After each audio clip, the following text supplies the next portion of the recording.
பரந்தோதற்கரியவன், நிலவுலாவிய நீர்மலிவேணியன், அலகில் சோதியன், அம்பலத்தாடுவான், மலர் சிலம்படி வாழ்த்து வணங்குவோம். இந்த அருமையான விழாவை இங்கே நடத்தி கொண்டிருக்கிற இந்த பேராசிரியர் அன்னுசாமி மேல்நிலைப்பள்ளி, இந்த பள்ளியினுடைய தாளாளர், மதிப்பிற்கும் போற்றுதலுக்கும் உரிய திரு ராஜராஜன் அவர்களுக்கு எனது சிறப்பு வணக்கம். மிக அருமையான ஒரு உரையை, எனக்கு என்னென்னா அவங்களே கூட இந்த திருக்குறள் உரை பேசலாம் போல தோணுது. அவ்வளவு அருமையாக, மிக அருமையாக பேசியிருக்கிற அம்மையார் அவர்களுக்கு, இந்த பள்ளியினுடைய முதல்வர் முனைவர் நீலம் அருள்செல்வி அவர்களுக்கு எனது சிறப்பு வணக்கம். என்னை இந்த அருமையான பள்ளிக்கு மேலும் தலைமை வர இருந்த முனைவர் இருதயமேரி அவர்களுக்கு எனது வணக்கம். நான் இந்த பள்ளிக்கு வருவதற்கு காரணமாக இருந்த எனது பல்கலைக்கழக தோழர், எனது அருமை நண்பர், மதிப்பிற்கும் போற்றுதலுக்கும் உரிய இந்த விவேக பாரதி அறக்கட்டளையினுடைய நிறுவனர், மதிப்புக்குரிய நண்பர் ஜே ரமேஷ் அவர்களுக்கு எனது சிறப்பு வணக்கம். அவருடைய சகோதரர் லக்ஷ்மி நரசிம்மன் அவர்களுக்கும் எனது வணக்கம். இந்த பள்ளியினுடைய தூண்களாக இருக்கிற ஆசிரியர் பெருமக்களுக்கு எனது வணக்கம். என் இதயத்துக்கு மிகவும் பிரியமான மாணவ கண்மணிகளுக்கு எனது அன்பான வணக்கம்.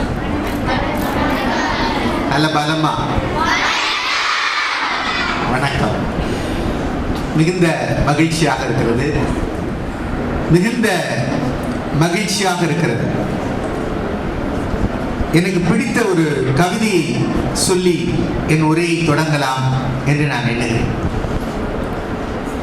வானத்திலிருந்து விழும் இறகு ஒன்று காற்றின் தீராத பக்கங்களில் ஒரு பறவையின் வாழ்வை எழுதிச் செல்லுகிறது என்கிறார் கவிஞர் பிரேமி. எல்லாரும் பார்க்கறதான் பாருங்களேன், வானத்திலிருந்து ஒரு இறகு அப்படியே மெல்ல அசைந்து அசைந்து விழுது. அவர் சொல்றாரு, இப்ப நீங்க நோட்ல எழுதுவீங்க, பக்கம் பக்கமா நம்ம எழுதுவோம் இல்லையா, பாடங்களை எழுதுவோம். அந்த கவிஞர் சொல்றார், அந்த காட்சியை பார்த்துட்டு, வானத்தில் இருந்து விழும் இறகு ஒன்று காற்றின் தீராத பக்கங்களில் ஒரு பறவையின் வாழ்வை எழுதி செல்லுகிறதுங்கிற. அன்பான குழந்தைகளே, முன்பே குறிப்பிட்டதை போல முதல்ல எனக்கு ஒரு பெரிய மகிழ்ச்சியாகவும் நெகிழ்ச்சியாகவும் இருக்கிறது. அதை நான் உங்கள்கிட்ட பகிர்ந்து கொண்டு என் உரைக்கு செல்லலாம் என்று. என்னன்னா, ஒரு 15 வருஷத்துக்கு முன்னாடி இதே பள்ளிக்கு வந்து பேசியிருக்கிறேன். நண்பர் ரமேஷ் அவர்களுடைய அந்த அழைப்பை ஏற்று இந்த ஃபீனிக்ஸ் என்கிற அந்த அறக்கட்டளைக்காக வந்திருக்கிறேன். அதே பள்ளிக்கு ஒரு 15 ஆண்டு கழித்து மறுபடியும் வருகிறேன் என்று சொல்லுகிற போது மிகுந்த மகிழ்ச்சியாக நெகிழ்ச்சியாக இருக்கிறது. இந்த நட்பு ரொம்ப பெருசா. ஆகவே அருமை நண்பர் ரமேஷ் எவ்வளவு அருமையாக இந்த நட்பை பேணி இருக்கிறார். இந்த 15 வருடம் எங்களுக்கான அந்த நட்பு எப்படி இருக்கிறது என்று எனக்கு ஒரு பெரிய மகிழ்ச்சியாக இருக்கிறது. அவருடைய சகோதரர் லக்ஷ்மி நரசிம்மன், என்னுடைய பையனுக்கு ஒரு ஆண்டுக்கு முன்னாடி ஒரு ஆக்சிடென்ட் ஆகிற போது ஒரு மருத்துவ உதவிகள், உடனே ஒரு கைடன்ஸ் எல்லாம் கொடுத்து எனக்கு மிகப்பெரிய நம்பிக்கை கொடுத்த அவருடைய அந்த அருமை சகோதரர், அவரை நினைத்து நான் பெருமைப்படுகிறேன். இங்கே அவரை மீட் பண்ணலாம்னு நினைச்சேன். இந்த விழா முடிந்தோன்னே எப்படி சந்திக்கலாம்னு நினைக்கிறேன். மகிழ்ச்சியாக இருக்கிறது. அப்புறம் எல்லாவற்றுக்கும் மேலாக இந்த பள்ளியை நான் எண்ணி பார்க்கிறேன். வருகிற போது தாளாளர் அவர்கள் சொன்னார், முதல்வர் அவர்கள் குறிப்பிட்டார்கள், ஏறத்தாழ ஒரு 45 ஆண்டுகள் கடந்த ஒரு அருமையான பள்ளி. எவ்வளவு பெரிய விஷயம்! ஒரு பலத்த கைத்தட்டல் கொடுங்க. இந்த 45 ஆண்டுகள், ஒரு 45 ஆண்டுகள் ஒரு கல்வி சேவை என்பது, ஒரு வியாபாரம் செய்யலாம், ஒரு பிசினஸ் பண்ணலாம், என்ன வேணா பண்ணலாம். ஆனால் ஒரு கல்வி நிறுவனத்தை ஒரு பெரியவர், அதுவும் அவர் இந்த சுதந்திர போராட்ட தியாகின்னு குறிப்பிட்டார். எனக்கு ரொம்ப ரொம்ப பிடித்தமான ஒரு விஷயமா இருக்குது. நம்முடைய ஐயா, மதிப்பிற்குரிய ஐயா பேராசிரியர் அன்னுசாமி அவர்கள் ரொம்ப அவர்களுடைய வழிவந்தவர்கள் இந்த பள்ளியை நடத்துகிறார்கள். நினைத்து பார்க்கவே ரொம்ப மகிழ்ச்சியாக சந்தோஷமாக இருக்குது. ஆகவே இந்த தேசம் நல்லார் ஒருவர் உளரேல் அவர் பொருட்டு எல்லோருக்கும் பெய்யும் மழைங்கிறார். அப்போ இந்த தேசம் ஏன் செழிப்பாக இருக்கிறது இன்னும் என்று சொன்னால், மழை ஏன் நல்லா பெய்கிறது என்று சொன்னால், இந்த உலகம் ஏன் இன்னும் அழியாமல் இருக்கிறது என்று சொன்னால், நல்லவர்கள் இருக்கிறார்கள். அங்கங்க நல்லவர்கள் இருந்து நல்ல பணிகளை செய்து கொண்டிருக்கிறார்கள். அதனால்தான் இந்த உலகம் இருக்கிறதுன்னு நான் சொல்லல, வள்ளுவர் பெருந்தகை சொல்றார். நான் சொல்லல, வள்ளுவர் பெருந்தகை சொல்றார். அவர்கிட்ட போய் கேட்டாங்க, இந்த உலகம் எப்படி சார் இருக்கு, யாரை நம்பி சார் இந்த உலகம் இருக்கு என்று வள்ளுவரிடத்துல கேட்கிற போது வள்ளுவர் சொன்னார், பண்புடையார் பட்டுண்டு உலகம் என்று சொன்னார். இந்த உலகத்துல நல்ல மனிதர்கள் இருக்கிறார்கள், அந்த மனிதர்களை நம்பிதான் இந்த உலகம் இருக்கிறது அப்படின்னு சொன்னார். ஒருவேளை நல்ல மனிதர்கள் இல்லைன்னா என்ன சார் ஆகும் அப்படின்னு வள்ளுவர்கிட்ட கேட்டா, எர்த்துக்கு வாக்கு வந்துடும் அப்படிங்கிற. எர்த்துக்கு வாக்கு வந்துடும், நிலநடுக்கம் வந்துடும், அப்படியே பூமி பிளந்துரும், உள்ள எல்லாம் போய் மூடிடுங்கிற. பண்புடையார் பட்டு உண்டு உலகம் அது வின்றே, அது இல்லைன்னா என்ன சார் ஆகும், மண் புக்கு மாய்வது மண் அப்படிங்கிற. இந்த உலகத்தின் உலகமே அழிந்து விடும். நல்லவர்கள் இல்லை என்றால், சான்றோர்கள் இல்லை என்றால், அறிஞர்கள் இல்லை என்றால் இந்த உலகம் அழிந்து விடும்னு 2000 ஆண்டுகளுக்கு முன்னால் ஒரு வாழ்வியல் ஆசான், ஒரு பெரும் ஞானி நம்முடைய வள்ளுவர் பெருந்தகை நமக்கு சொல்லி கொடுத்திருக்கார். சரி, அன்பான குழந்தைகளே, இந்த உலகத்துல 2 விதமான மனிதர்கள் தாங்க இருக்காங்க. 2 விதமான மனிதர்கள் தான் இருக்காங்க இந்த உலகத்திலேயே. எனக்கு தெரிஞ்சு வச்சுக்கோங்களேன், 2 விதமான மனிதர்கள் இருக்காங்க. ஒண்ணு, இந்த உலகம் என்கிற விளையாட்டு களத்துல, இந்த உலகம் என்கிற விளையாட்டு களத்துல நான் ஒரு விளையாட்டு வீரனாக விளையாட போகிறேன் அப்படின்னு முடிவு செய்யறவங்க. அவங்க இறங்கி விளையாடுவாங்க. அது ஒரு கபடியாக இருக்கலாம், கிரிக்கெட்டாக இருக்கலாம், ஃபுட்பாலாக இருக்கலாம், ஏதோ ஒரு விளையாட்டு. இந்த உலகம் என்கிற விளையாட்டு களத்துல, இந்த மைதானத்துல நான் ஒரு விளையாட்டு வீரனாக இறங்க போறேன் அப்படின்னு இறங்கி விளையாடக்கூடிய விளையாட்டு வீரர்கள் இருக்கிறாங்க. இன்னொருத்தங்க, இது ஒரு வகை. இந்த விளையாட்டு வீரர்கள், நான் விளையாட போறேன்னு சொல்றான் பாரு, அவன் ஒரு வகை. இன்னொரு வகையான மனிதர்கள் இருக்கிறாங்க. அந்த மைதானத்துல சுற்றி அமர்ந்து வேடிக்கை பார்க்கிற ஆயிரக்கணக்கான மனிதர்கள். அப்புறம் இன்னைக்கு டிவியில வேடிக்கை பார்க்குறவங்க, யூடியூப்ல வேடிக்கை பார்க்குறவங்க, செல்லுல வேடிக்கை பார்க்குறவங்க, வேடிக்கை பார்த்துட்டு கருத்து சொல்றவங்க, கமெண்ட் போடுறவங்க, அப்படி வேடிக்கை பார்க்கிற மனிதர்கள். ஆக இந்த உலகத்திலே 99% மனிதர்கள் வேடிக்கை பார்க்கிறவர்களாகவே இருந்துட்டு போயிடுறாங்க. ஒரே ஒரு சதவீதம் தான் நான் இந்த களத்துல விளையாட போறேன்னு இறங்கி விளையாடுறேன். இந்த பள்ளியினுடைய பெயர் பேராசிரியர் அன்னுசாமி மேல்நிலைப்பள்ளி.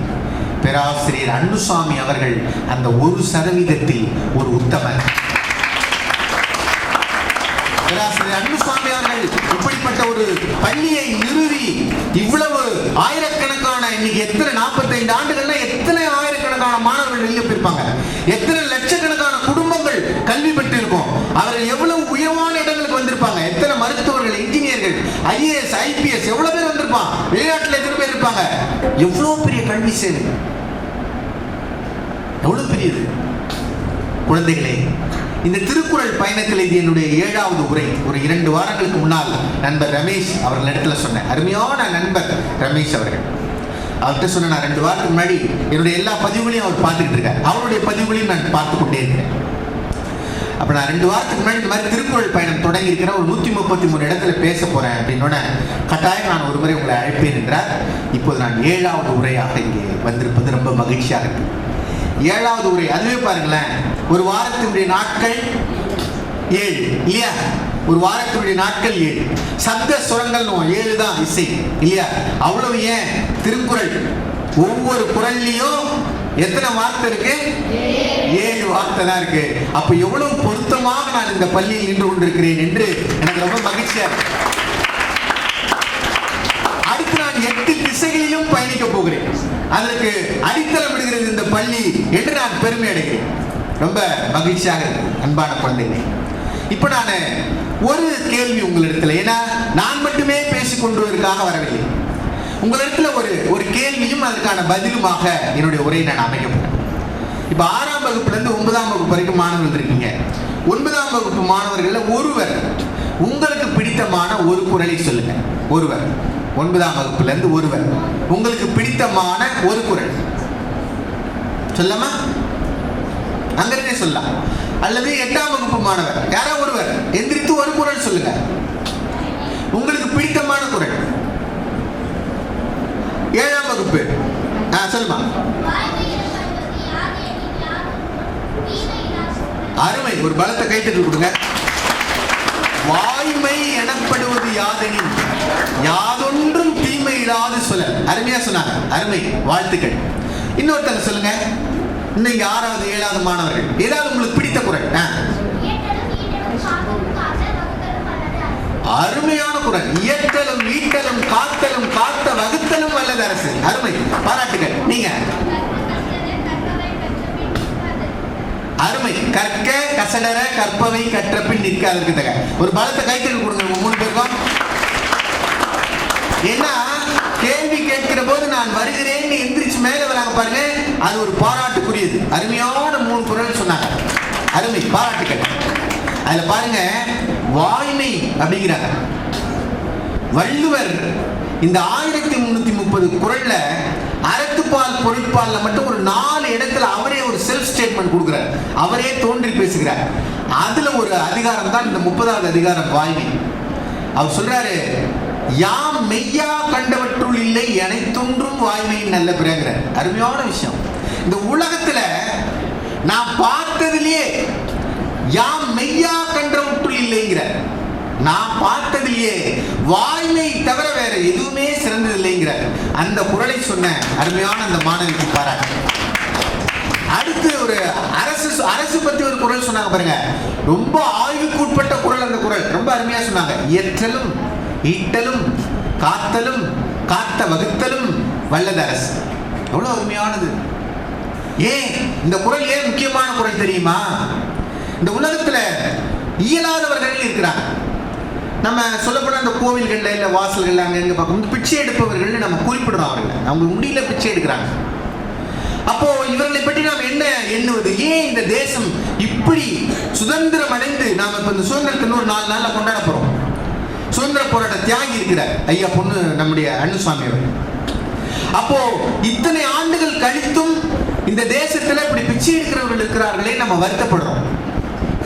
ஆனால் நான் சிங்கப்பூர் போன ஒரு முறை, திருக்குறள் பற்றி பேசுவேன், சிங்கப்பூர் போன ஒரு முறை. அங்க இல்லையே, இல்ல அங்க பிச்சைக்காரர்கள் இல்லையே.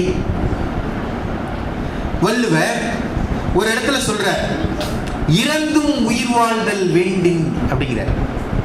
இறந்தும் உயிர் வாழ்தல் வேண்டி. ஒருவேளை அடுத்தவர்கள் கையெடுத்து யாசகம் பெற்று அப்படிதான் வாழணும் அப்படின்னு இந்த வாழ்க்கை இருந்தால் இறந்தும் உயிர் வாழ்தல் வேண்டின் பறந்து கெடுக உலகை ஏற்றியான்கிறார். யார் சொல்றாரு? உலகை ஏற்றியான்னா யாரு? உலகத்தை படைத்தவன் யாரு? The world is by creation or by evolution ஒரு பெரிய தர்க்கம் நடந்தது. டார்வின் தியரி ஆஃப் எவல்யூஷன் வந்த பிறகு. அப்ப இந்த உலகம் படைக்கப்பட்டது ஆண்டவனால் படைக்கப்பட்டதுன்னு ஒரு பொதுவான எண்ணம் இருந்தது இல்ல. வள்ளுவர் என்ன சொல்றாரு? பிச்சை எடுத்து அடுத்தவர்கள் இறந்துதான் நான் உயிர் வாழணும்னு நினைச்சா அப்படி என்ன படைச்சான் பாரு அந்த ஆண்டவனே கெடுக அப்படின்னு சொல்றாரு. அப்படி உரை எழுதிருக்காங்க அப்படி சொல்றாங்க. ஆனால் அது அல்ல, அந்த உரை உண்மையான உரை அல்ல. எப்படி? வள்ளுவர் இந்த பாப்பா சொன்ன அந்த குறள் அதுக்கு ஒரு விளக்கம் சொல்றாங்க. என்ன அப்படின்னா, உலகை இயற்றியான்னு சொன்னார்ல.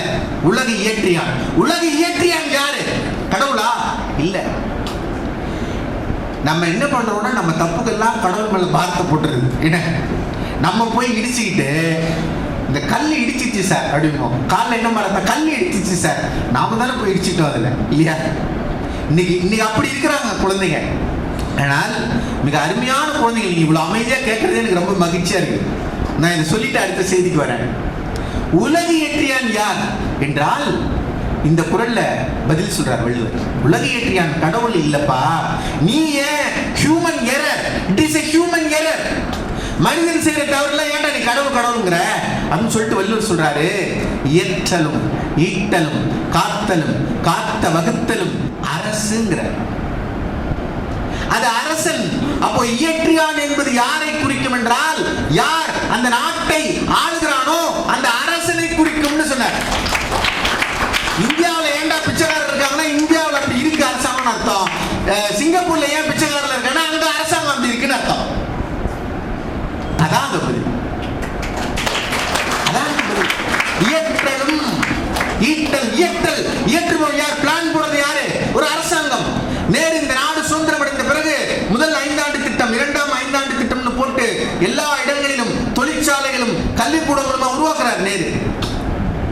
ஒரு முதல் 10 ஆண்டுகள் கல்வி அமைச்சராக இருக்கிறார். மௌலானா அபுல் கலாம் ஆசாத் மிகப்பெரிய படிப்பாளி.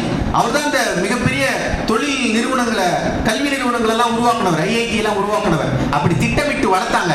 அப்ப திட்டமிடுவது யார், பிளானிங் செய்வது யார் என்றால் ஒரு நாட்டினுடைய அரசன் சொல்றார். ஒரு சமூகம் கல்வி வாய்ந்த சமூகமாக, அறிவார்ந்த சமூகமாக, நல்ல பிள்ளைகளாக, நல்ல குடிமக்களாக இருக்குன்னா அது அந்த அரசை சார்ந்ததுன்னு எல்லோரும் குறிப்பிடுறார். மிக மிக மிக அடிப்படை. இப்போ நம்ம நேரா உங்கள்கிட்ட வரேன் என்னன்னா, இதை நான் உறுதிப்படுத்துகிறேன். திருக்குறள் உலக பொதுமறை என்று எல்லோரும் நாம் சொல்லுகிறோம். எல்லோருக்குமான நூல் இந்த உலக பொதுமறை உண்மை. ஆனால் அது சிறப்பாக யாருக்காக எழுதப்பட்ட நூல் என்றால், அன்பான குழந்தைகளே, அது அரசுக்காக, ஒரு அரசு எப்படி இருக்க வேண்டும் என்பதற்காக சிறப்பாக எழுதப்பட்ட நூல் திருக்குறள். எப்படி சார் சொல்றீங்கன்னா, அறத்துப்பாலை முடித்துவிட்டு பொருட்பால் 39வது அதிகாரம் இறை மாட்சின்னு தொடங்குறார் வள்ளுவர். ஒரு அரசன் செய்ய வேண்டிய கடமை, அரசன் எப்படி இருக்க வேண்டும் அதெல்லாம் சொல்றாரு. சொல்லி முடிச்சுட்டு அடுத்த அதிகாரத்திலே சொல்றாரு கல்வி என்று தொடங்குறார். இப்பதான் உங்கள்கிட்ட வராரு. ஏன் அப்படின்னா, ஒரு அரசு அல்லது அரசாங்கம் எதற்கு முதலில் முக்கியத்துவம் கொடுக்க வேண்டும் என்றால் கல்விக்கு தான் முக்கியத்துவம் கொடுக்க வேண்டும்ங்கிறார். அதை உணர்த்துவதற்காகத்தான் பொருட்பாலினுடைய 2வது அதிகாரமே, 40வது அதிகாரமே கல்வின்னு வைத்தார். கல்வி ரொம்ப அருமையா அந்த பாப்பா சொன்னாங்க. கல்வி பற்றி ஒரு குறள் சொன்னாங்க இல்லையா, கற்க கசடர, அதனமா அருமையான குறள். அந்த குறளை நீங்க படிச்சிருப்பீங்க. கற்க கசடர கற்பவை கற்றபின் நிற்க அதற்கு தக.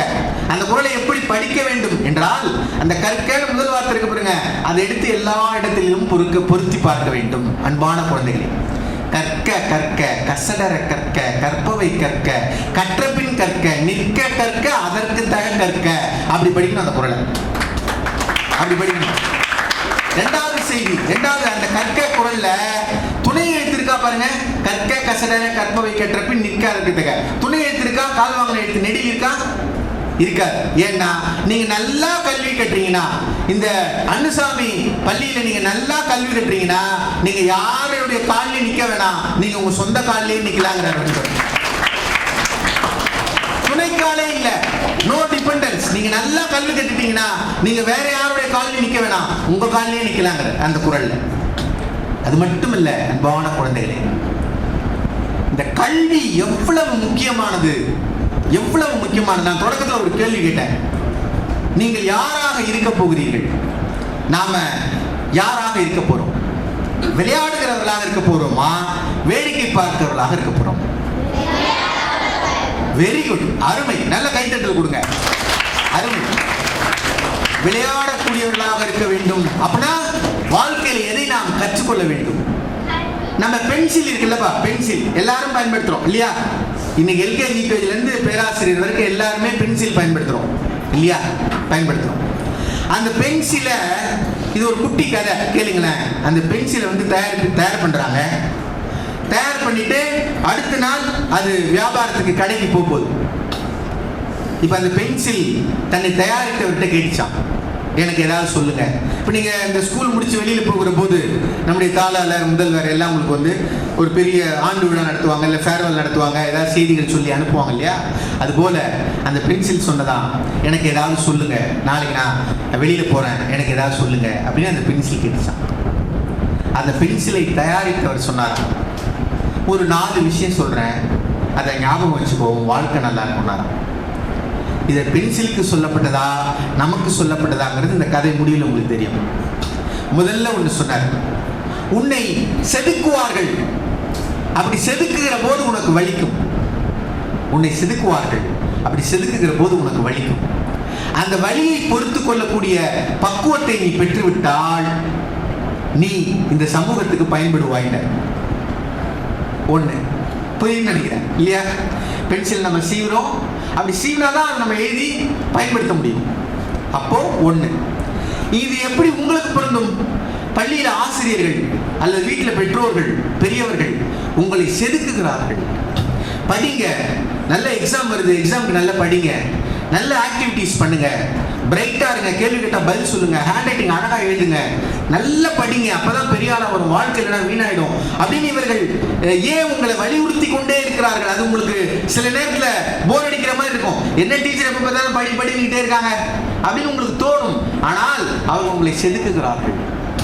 அப்படி செதுக்கிற போது அதை பொறுத்து கொள்ளக்கூடிய பக்குவம் யாருக்கு இருக்கிறதோ அவன் ஒரு மருத்துவராக, ஒரு IAS ஆக, ஒரு IPS ஆக உயர்கிறான். அப்போ அந்த பக்குவம் வேணும். 1. 2, அடுத்தது சொன்னார், உன்னிடம் இருக்கிற பொருள் உன்னிடம் இருக்கும் வரைதான் இந்த சமூகம் உன்னை பயன்படுத்தும், அது தீர்ந்து விட்டால் உன்னை தூக்கி போட்டு விடும். அப்ப என்ன அர்த்தம்? அதுல அந்த பென்சில் இருக்கிற அந்த கருப்பொருள் இருக்கிற வரைக்கும் தான் நம்ம அதை பயன்படுத்துறோம். முடிஞ்சவங்க என்ன பண்றோம்? தூக்கி போட்டுறோம்.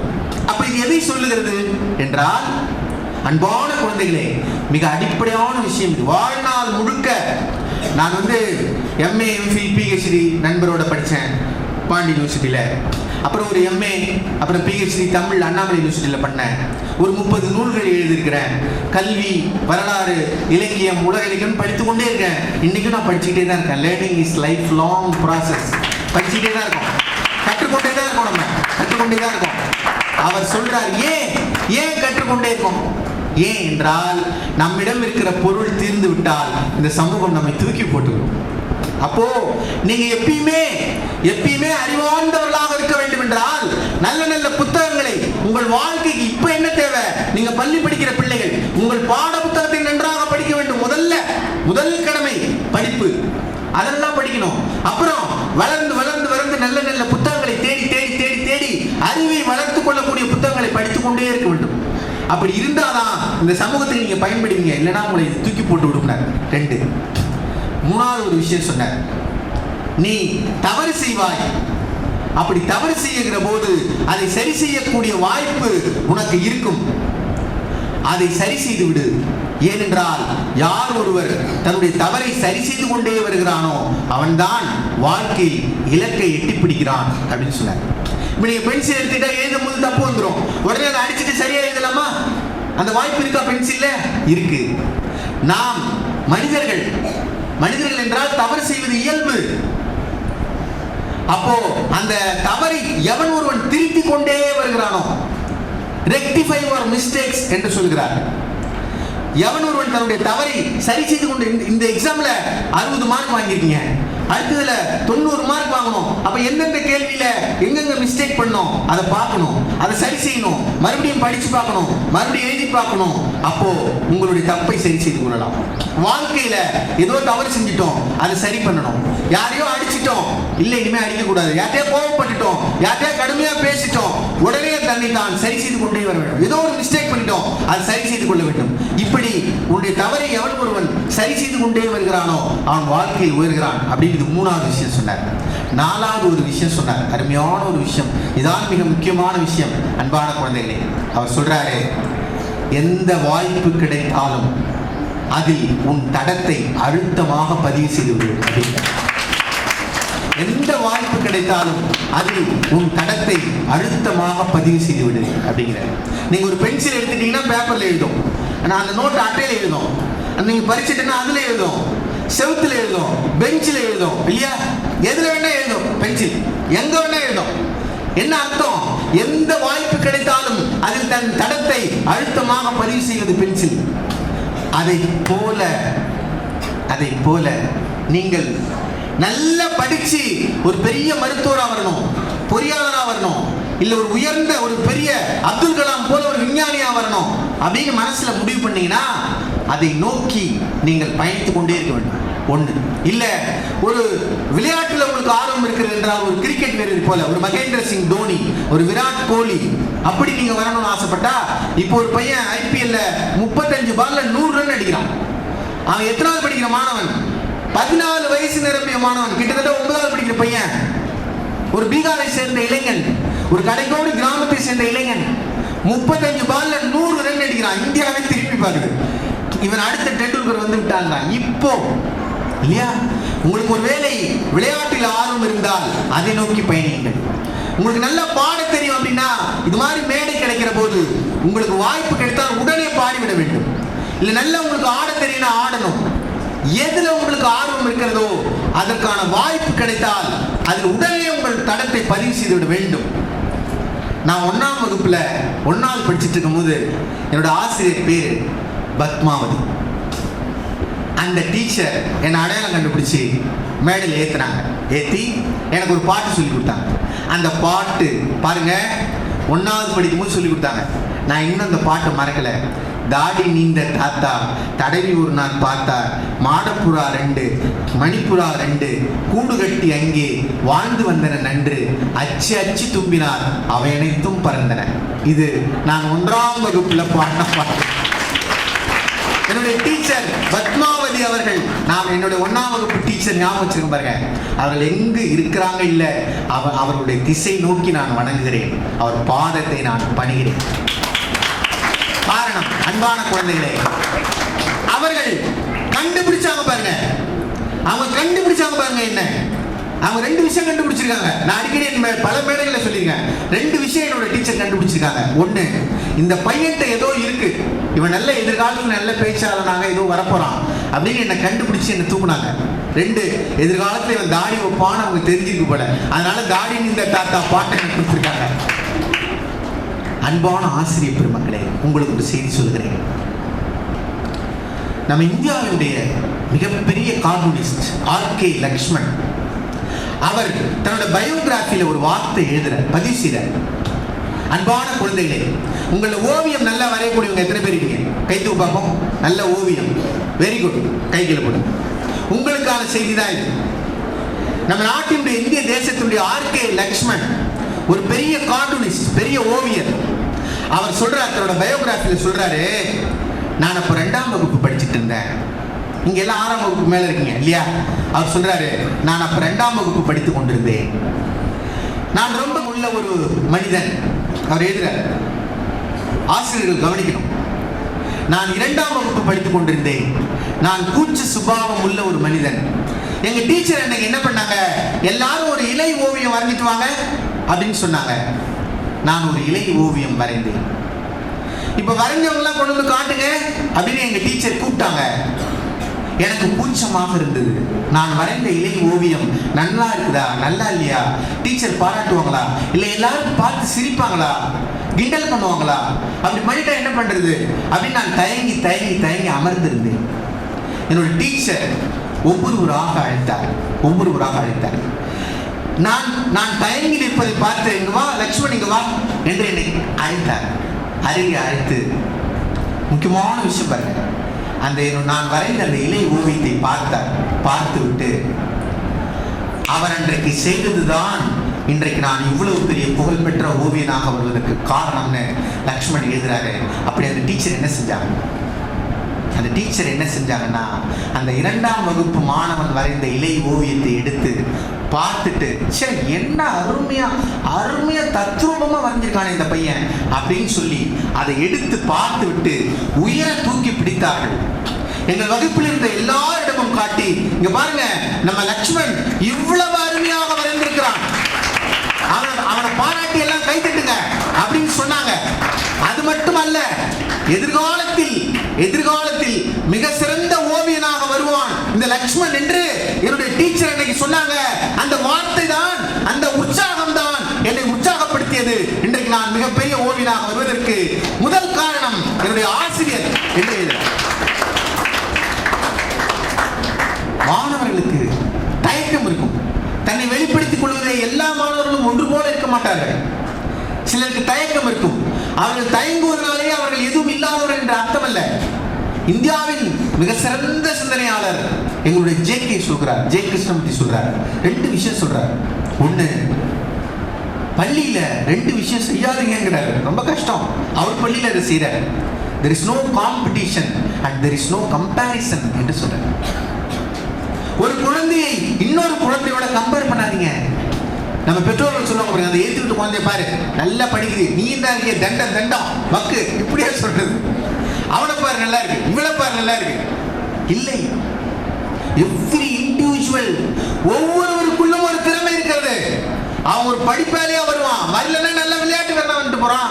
என்னப்போ ஒரு நல்ல பாடகனா வருவான், ஒரு நல்ல டான்ஸரா வருவான், அல்லது இந்த நாட்டினுடைய ராணுவ வீரனா வருவான், வருவான். ஏதோ ஒன்று அவன்கிட்ட இருக்கு, அதை கண்டுபிடிப்பதுதான் கல்வி கூடத்தினுடைய வேலை என்கிறார் ஜே கிருஷ்ணன். அதான் ஜே கிருஷ்ணன் சொல்றார், there is no comparison and there is no competition என்று சொல்றார். அன்பான குழந்தைகளே, இந்த 4 விஷயத்தை அந்த பென்சில்ட்ட அவர் சொன்னாரு. யோசிச்சு பாருங்க, இந்த 4 விஷயம் வாழ்க்கையில வெற்றி பெறணும்னு நினைக்கிற ஒவ்வொரு குழந்தைகளுக்கும் இருக்க வேண்டிய விஷயம். நான் நெய்வேலியிலிருந்து வரேன். என்னுடைய நெய்வேலிக்கு பக்கத்துல என்னுடைய மாணவன் ஒருத்தர் இருந்தார். அவர் பேர் மணிகண்டன். அந்த மாணவன் பேரு தமிழ் மீடியத்திலே படித்தவர். வடக்குத்துன்னு ஒரு கிராமம் இருக்கு. நாங்கள் இருக்கிற நகர்பகுதிக்கு அருகில வடக்குத்துன்னு ஒரு கிராமம். அந்த கிராமத்தை சேர்ந்த பையன் தமிழ் மீடியத்திலே படிச்ச பையன். 12th வரைக்கும் அந்த பையன் தமிழ் மீடியத்திலே படிக்கிறார். பேர் மணிகண்டன். படிச்சு முடிக்கிறாரு. கோயம்புத்தூர் பிஎஸ்சி காலேஜுக்கு போய் படிக்கிறாரு. ஒரு கவிதை புக் இடையில எழுதுறேன். அந்த கவிதை புக்கை நான் தட்டடிச்சு நான் அச்சரெல்லாம் வச்சிருந்ததுனால, பதிப்பகம் வச்சிருந்ததுனால நான் தான் அதை வெளியிடுறேன். அவரோட அந்த புத்தகத்தை அப்போ மாணவராக இருக்கும் போதே, 12ஆம் வகுப்பு 11ஆம் வகுப்பு படிக்கும் போதே. அப்படி வளர்ந்த அந்த மாணவன் ஒரு 3 ஆண்டு அதன் பிறகு எனக்கு ஒரு முறை ஃபோன் பண்ணுறாரு. ஐயா, நான் ஒரு 3 ஆண்டு தனியாக ஒரு அறையை எடுத்து கோயம்புத்தூரில் தங்கியிருக்கிறேன். நான் என்னோடய செல்ஃபோன்லாம் ஆஃப் பண்ணிட போகிறேன். இனிமேல் எந்த தொடர்புலையும் நான் இருக்க மாட்டேன். நான் இந்த எக்ஸாமுக்காக ப்ரிப்பேர் பண்ணுறேன். அரசு IAS எக்ஸாமுக்காக நான் ப்ரிப்பேர் பண்ணுறேன். யாருடைய தொடர்புலையும் நான் இருக்க மாட்டேன் அப்படிங்கிற சொல்லிட்டு படிக்க ஆரம்பித்தார். தமிழ் மீடியம் படிக்க ஆரம்பித்தார். 3 ஆண்டுகள் ஆளையே காணும், தொடர்பே இல்லை.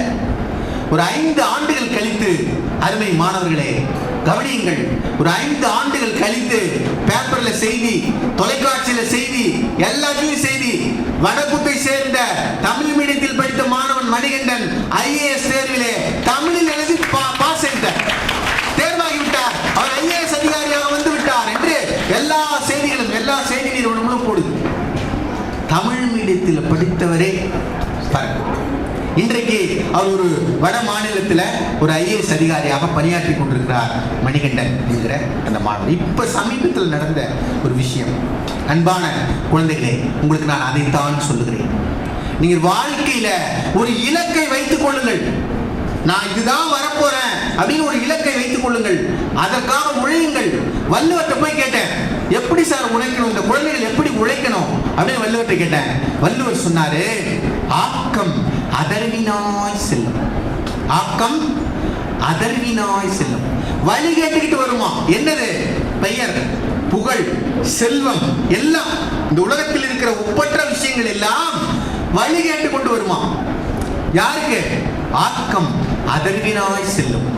அசைவிலா ஊக்கம் உடையான் உழைங்கிற எவன் ஒருவன் சோர்ந்து போகாமல் உழைத்து கொண்டே இருக்கிறானோ, தன்னுடைய லட்சியத்தை நோக்கி, நான் ஒரு பெரிய ஆளா வருவேன், ஒரு மருத்துவனா வருவேன், நான் ஸ்கூல் ஃபர்ஸ்ட் வருவேன், ஸ்டேட் ஃபர்ஸ்ட் வருவேன், அப்படி ஒரு இலக்கை வைத்துக் கொண்டு எவன் ஒருவன் உழைத்து கொண்டே இருக்கிறானோ அவனுடைய வீட்டை தேடிக்கொண்டு, இப்ப நவீன் ஒரு மாணவன் இருக்கான்னு வச்சுக்கேன், நவீன் அப்படின்னு அவன் வீட்டை தேடிட்டு வருமா? எப்போ? 10th 12th ஃபர்ஸ்ட் மார்க் வாங்கிட்ட போது இந்த மணிகண்டனுடைய வீட்டை தேடி எப்படி வந்ததோ இல்லையா? இன்னைக்கு எல்லா செய்தி நிறுவனங்கள் இருக்கு, தொலைக்காட்சி ஊடகங்கள், பத்திரிகைகள் எல்லாம் உங்க வீட்டுக்கு வழி கேட்டு கொண்டு வருவார்களா?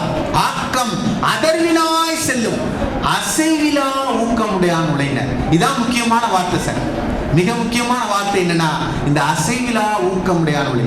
நம்ம டிசம்பர் 31ஆம் தேதி என்ன பண்ணுவோம்? ஒரு டைரி வாங்கி, நாளைக்கு ஜனவரி 1ஆம் தேதியிலேருந்து காலையில் 5 மணிக்கு எந்திரிக்கிறது, வாக்கிங் போறது, யோகா கிளாஸ் போறதுன்னு வரிசையில் எழுதுறது ஒரு 10 விஷயம்.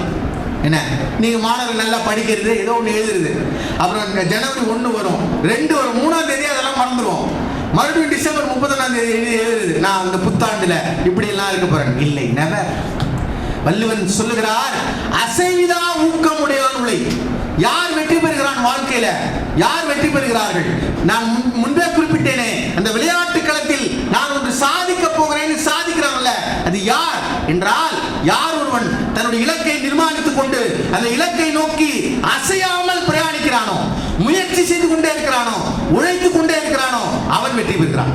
அவனுடைய வீட்டை தேடிக்கொண்டு பெயர், புகழ், எல்லாம், செல்வம், இந்த உலகத்தினுடைய எல்லா உயர்ந்த விஷயங்களும் அவன் வீட்டை தேடிக்கொண்டு வரும் என்று சொல்றார். அன்பானவர்களே, நான் இன்னும் ஒரு செய்தி சொல்லி என்னுடைய உரையை கிட்டத்தட்ட நிறைவு செய்ய விரும்புகிறேன். அது என்ன அப்படின்னா, இந்த ஆகஸ்ட் 15 இன்னும் ஒரு 4 நாள் இருக்கு. உங்க பள்ளியில மிக சிறப்பாக நீங்கள் கொண்டாடுவீர்கள் என்று நான் நம்புகிறேன்.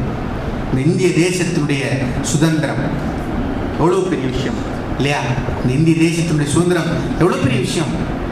இந்த இந்திய நாட்டினுடைய சுதந்திரத்தை பற்றி தெரிஞ்சுக்கணும் அப்படின்னு சொன்னா ஃப்ரீடம் அட் மிட் நைட் அப்படின்னு ஒரு புத்தகம் இருக்கு. நள்ளிரவில் சுதந்திரம் அப்படின்னு ஒரு புக் இருக்கு. அந்த புத்தகத்தை எடுத்து படித்து பார்க்க வேண்டும். மிக முக்கியமான எல்லாருக்கும் தெரிஞ்ச ஒரு செய்தியை நான் இப்போ உங்கள்கிட்ட சொல்ல போறேன். அது ஒரு பெரிய மைதானம். இந்த கதையை கேளுங்களேன். ஒரு பெரிய மைதானம், ஒரு பெரிய மைதானம். அந்த மைதானத்தை சுற்றி ஒரு பெரிய காம்பவுண்ட் சுவர். ஒரே ஒரு கேட்டு தான் இருக்கு. அந்த மைதானத்துக்குள்ள ஒரு நூற்றுக்கணக்கான பேர், ஒரு 700-800 பேருக்கு மேல திரண்டு இந்த நாட்டினுடைய, நம் தேசத்தினுடைய சுதந்திர வரலாற்றை பற்றி பேசிக் கொண்டிருக்கிறாங்க.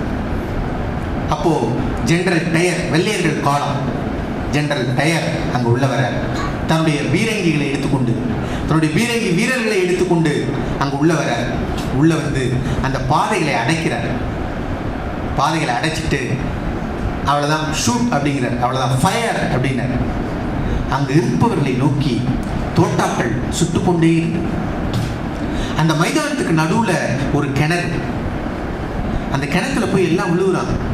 அந்த துப்பாக்கி பயந்து எல்லாரும் போய் இந்த கிணத்துல விழுகுறாங்க.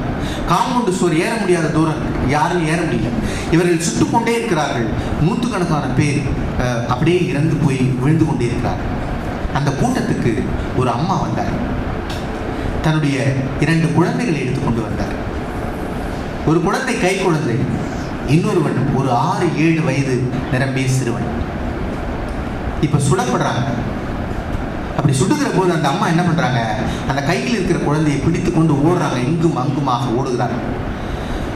சுட சுட சுட அவங்களுக்கு வேற வழி தெரியல. சரி, தன் கையில் இருக்கிற இந்த பெரிய பையனாவது உயிர் பிழைக்கட்டும் என்று அவனை தூக்கி அந்த காம்பவுண்டு வெளியில விசிறான். அவன் அந்த காம்பவுண்டுக்கு மேல அப்படி போய் விழுகிறான். அந்த ஒரு மரக்கிளை இருக்கிறது, அது தொத்திக்கிறான், மாட்டிக்கிறான். அந்த மரத்துக்கிளை மாட்டிக்கிட்டு அங்கிருந்து பார்க்கறான் உள்ள. அப்படி பார்க்கிற போது அவன் கண் முன்னாலேயே அவங்க அம்மா சுடப்படுறார். அவனுடைய தம்பி சின்ன அந்த கை குழந்தை சுடப்பட்டு அவர்கள் இறந்து போகிறார். அவர்கள் மட்டுமல்ல, ஒரு 700-800 பேர் அந்த சம்பவத்தில் இறக்கிறார். இதற்கு பேர் ஜாலியன் வாலாபாக் படுகொலை என்று நாம் வரலாற்றில் நீங்கள் படிக்கலாம். வரலாற்றில் சின்னதாக இருக்கும், வெளியில புத்தகங்கள் எடுத்தாதான் விரிவான செய்தி உங்களுக்கு கிடைக்கும். இப்போ ஜவஹர்லால் நேரு, பண்டிட் ஜவஹர்லால் நேரு, இது எல்லாம் முடிந்தது. அந்த பையனை யாரோ ஒருத்தர் பார்த்து மீட்டு எடுத்துட்டாங்க, போய் ஹாஸ்பிட்டல் சேர்த்துட்டாங்க. ஹாஸ்பிட்டல் சேர்த்தோன்னே அவன் பெரிய அதிர்ச்சிக்கு உள்ளாயிருக்கான். ஒரு 6-7 வயது நிரம்பிய மாணவன். அவன் கண் முன்னால் தன்னுடைய அம்மாவும் தன்னுடைய தம்பியும், சின்ன தம்பியும் இறந்து போவதை பார்த்து அதிர்ச்சி ஆயிட்டான். அதிர்ச்சியாகி இப்போ அவனை ஹாஸ்பிட்டலில் சேர்த்துருக்காங்க. பண்டித நேரு அவனை பார்க்க போறாரு. போய் பார்த்தா அவனுக்கு பேசுகிற சக்தியை அவன் இழந்து விட்டான். பேசுகிற சக்தியை இழந்துட்டான். பண்டித நேரு கதறி கதறி அழுகிறார். இந்த தேசத்தில் எவ்வளவு இழப்புகளை நாம் சந்திக்க வேண்டியிருக்கும் இப்படி என்று அந்த பையனுக்கு முன்னாடி மண்டிட்டு அமர்ந்து கதறி கதறி அழுகிறார் பண்டித நேரு என்பது வரலாறு. இதை பார்த்து கொண்டே இருக்கிறார்கள் இந்த தேசத்தின் 2 இளைஞர்கள். அப்போ அவங்களுக்கு வயசு ஒரு 10 வயசு 11 வயசு தான் இருக்கும். ஒருவனுக்கு பேர் உத்தம் சிங், இன்னொருவனுக்கு பேர் பகத்சிங். அந்த ஜெனரல் டயர் இருந்தான் பாருங்க, அவனை ஒரு விசாரணை நடத்தினாங்க. ஏன் இப்படி செஞ்சீங்க அப்படின்னும் போது துப்பாக்கி தோட்டாக்கள் திருமறை சுட்டேங்கிறான். சரி, அவன் டிரான்ஸ்ஃபர் பண்ணி விட்டாங்க. அங்கே இங்கிலாந்துக்கே அனுப்பிச்சு விட்டாங்க. டயர் 2 டயர் இருந்தாங்க. அதில் ஜெனரல் டயர்லேயே 2 டயர் இருந்தாங்க. ஒருத்தர் இயற்கை தண்டித்தது, கை கால் வராமல் போய் இறந்து போனார். இன்னொரு தான் இருந்தார். இந்த உத்தம் சிங் இருக்கான் பாருங்க, அவன் இங்கே 11 வயசு தான் போவான். இந்த ஜாலியன் வாலாபாக் படுகொலை நடக்கிறப்ப அவன் மனசுல ஒரு உறுதி பண்ணான். என் மக்களை, என் தாய்மார்களை, என் தங்கைகளை, என் அப்பாக்களை, என் சகோதரர்களை எங்கள் கண் முன்னால் எங்கள் மண்ணில் இப்படி நீங்கள் சுட்டி வீழ்த்தினீர்களா என்ற ஒரு கோபம் அவனுக்குள்ள இருக்கு. உத்தம் சிங்குள்ள அவன் இங்கிருந்து இங்கிலாந்துக்கு படிக்கிறதுக்காக போறான். படிப்பதற்காக பல்கலைக்கழகத்துக்கு போய் படிக்கிறான். படித்து விட்டு ஒரு மீட்டிங்ல அந்த டயரை பார்த்து சுட்டு கொன்றான். அந்த இடத்துல வச்சு அந்த துப்பாக்கி முதல் முறையாக வெடித்தது என்று. அப்ப அவனை கூட்டு போய் கோர்ட்ல நிறுத்துறாங்க. அப்பதான் அவன் இந்த உண்மையவே சொல்றான். எங்கள் மக்களை சுட்டு கொண்ட டயரை நான் சுட்டுக் கொள்ளவே வந்தேன். அவன் பேர் உத்தம் சிங்னு பேர். இன்னொருத்தர் இருந்தார் பகத்சிங். அவரும் இதே 10-11 வயசு, பஞ்சாப்ல. அவர் வளர்ந்தார். ஒரு 22, 23 வயது நிரம்பாத இளைஞர். அன்றைக்கு யாரெல்லாம் அந்த வெள்ளையர்கள் கொடுமை செய்தார்களோ அவர்களை அழிப்பதற்காக புறப்பட்டார். கைது செய்யப்பட்டார். அவர் ஒரு பெரிய துண்டு நோட்டீஸ் அன்னைக்கு இருந்த பாராளுமன்றத்தில் வீசி எறிந்தார். அந்த துண்டு நோட்டீஸ்ல தலைப்பிடப்பட்டிருந்தது, கேளாத செவிகள் கேட்கட்டும் அப்படின்னு. யாரெல்லாம் செவிடா இருக்கீங்களோ அவெல்லாம் கேளு. இந்த தேசத்தினுடைய விடுதலைக்காக இளைஞர்கள் உயிரையும் கொடுக்க தயாராக இருக்கிறோம் என்பதை நீங்கள் தெரிந்து கொள்ளுங்கள் என்று அன்றைக்கு வெள்ளையர்களுக்கு அந்த செய்தியை பரப்பினார். அவர் அரெஸ்ட் பண்றாங்க, ஜெயிலுக்குள்ள வச்சுட்டாங்க, தூக்கு தண்டனை கொடுக்கப்பட்டுச்சு. அன்பான குழந்தைகளே, ஒரு ரகசியம் சொல்ல போறேன். 22 வயது 23 வயசு நிரம்பல பகத்சிங்குக்கு தூக்கு மேடை, அவனுக்கு தூக்கு தண்டனை கொடுத்துட்டாங்க. ஒரு ஆச்சரியம் என்ன தெரியுமா குழந்தைகளே, இன்றைக்கும் கூட நம்முடைய சிறைச்சாலைகள் இருக்கிறது. தூக்கு தண்டனை கொடுத்துட்டாங்கன்னா, தூக்கு தண்டனை அப்படின்னு சொல்லிட்டா நீங்க யோசிச்சு பாருங்க, நாம இறக்க போறோம்னா யாராவது சந்தோஷமா இருப்போமா? இருக்க மாட்டோம். பகத்சிங்குக்கு தூக்கு தண்டனை அறிவிக்கப்பட்டு விடுகிறது. ஓரிரு மாதங்கள் கடக்கிறது, அது முன்னாடி அறிவிச்சிட்டாங்க. தூக்குல போனதுக்கு முன்னாடி மருத்துவர்கள் வந்து பரிசோதிப்பாங்க. அது வழக்கம், இன்றைக்கும் வழக்கம். இவன் எப்படி இருக்காரு ஒரு பரிசோதனை பண்ணிட்டு தான் தூக்குல போடுவாங்க. பகத்சிங்கை ஒரு மாதம் கழித்து, ஒரு மாதத்துக்கு முன்னாடி அறிவிச்சிடறாங்க தூக்குல போட போறோம்னு. ஒரு மாசம் கழிச்சு மருத்துவர்கள் வந்து பரிசோதிக்கிறாங்க. அவர் எடை கூடி இருக்கிறது. யோசிச்சு பாருங்க, அவர் எடை கூடி இருக்கிறது. இந்த மருத்துவர்கள் அதிர்ந்து போகிறார்கள். என்னடா ஒரு மனுஷன் தூக்கு தண்டனை நிர்ணயிக்கப்பட்டுட்டா அவன் தூங்க மாட்டான், சாப்பிட மாட்டான், படுத்தே கிடப்பான், ஆள் வெளிக்கு போயிடுவான். ஆனால் அதான் பகத்சிங். அந்த இளைஞன் ஒரு 23 வயது நிரம்பாத இளைஞன், இந்த தேசத்தினுடைய விடுதலைக்காக, இந்த தேசத்துக்கு உயிர் கொடுப்பதற்காக ஒரு இளைஞன் மகிழ்ச்சியாக இந்த தூக்கு தண்டனையை ஏற்றுக்கொண்டார் என்று வரலாறு பேச வேண்டும் என்பதற்காக மகிழ்ச்சியாக இருந்தான். அவன் சிறைச்சாலையில மகிழ்ச்சியா இருந்திருக்கான். அதனால எடை கூடி இருக்கிறது. அவனை தூக்கு மேடைக்கு அழைத்து வருகிறார்கள். பகத்சிங், சுகதேவ், ராஜகுரு அந்த நண்பர்களை தூக்கு மேடைக்கு அழைத்து வருகிறார்கள். அப்படி அழைத்து வருகிற போது தூக்கு மேடையில் நின்று கொண்டு சொன்னான், எங்கள் முகத்திரையை நீங்கள் மூடாதீர்கள், எங்கள் முகத்தை மூடாதீர்கள், அப்படியே தூக்கு போடுங்கள். இந்த தேச விடுதலைக்காக, இந்த மண்ணுக்காக, இந்த மக்களுக்காக இந்த இளைஞர்கள் சிரித்த முகத்தோடு தூக்கு கயிறை முத்தமிடுகிறார்கள் என்பதை இந்த தேசம் தெரிந்து கொள்ளட்டும் என்றார் பகத்சிங். அப்படிப்பட்டவர்கள் எல்லாம் தியாகம் செய்துதான். அன்பான குழந்தைகளே, அவர்கள் எல்லாம் தியாகம் செய்த அந்த தேசத்தில் தான் நாம் இன்றைக்கு வாழ்ந்து கொண்டிருக்கிறோம். இதுதான் ஆகஸ்ட் 15 அந்த தேசத்துடைய வரலாறு. இது ரத்தமும் சதயம் நிறைந்த வரலாறு. ஒருபுறம் காந்தியினுடைய அகிம்சை போராட்டம், மறுபுறம் நேதாஜி சுபாஷ் சந்திர போஸுடைய ஆயுத போராட்டம், ஐஎன்ஏவை நிறுவியவர் போராட்டம் நடத்துகிறார்.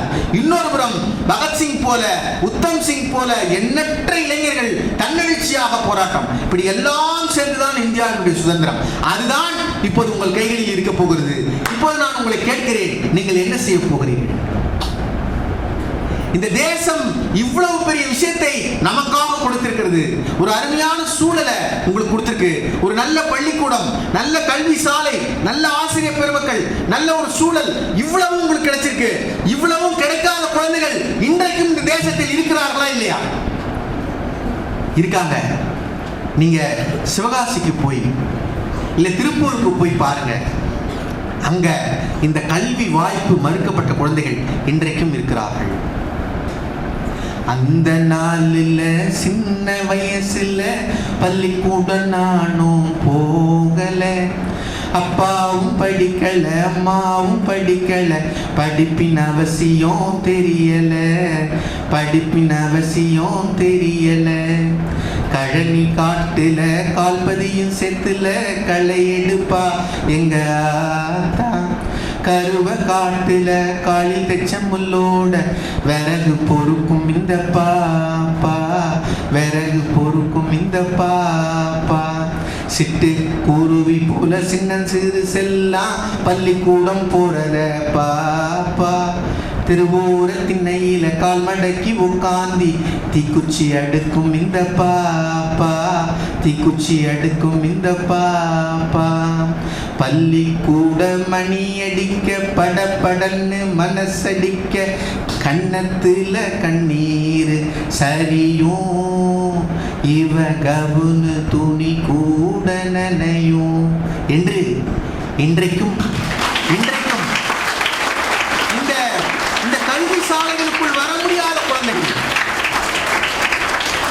இந்த கல்வி வாய்ப்பை பெற முடியாத குழந்தைகள், உயர்கல்வியை சென்றடைய முடியாத குழந்தைகள், ஒரு 6ஆம் வகுப்போட 8ஆம் வகுப்போட பின்தங்கி விடக்கூடிய குழந்தைகள், 10ஆம் வகுப்போடு பள்ளி படிப்பை தொடர முடியாத குழந்தைகள், கல்லூரியின் வாசலே போக முடியாத குழந்தைகள் என்று எவ்வளவோ குழந்தைகள் இன்றைக்கும் இந்த தேசத்தில் இருக்கிறார்கள். அன்பான குழந்தைகளே, வெயிலின் மதிப்பு நிழலில் தெரியும் என்கிறார்கள்.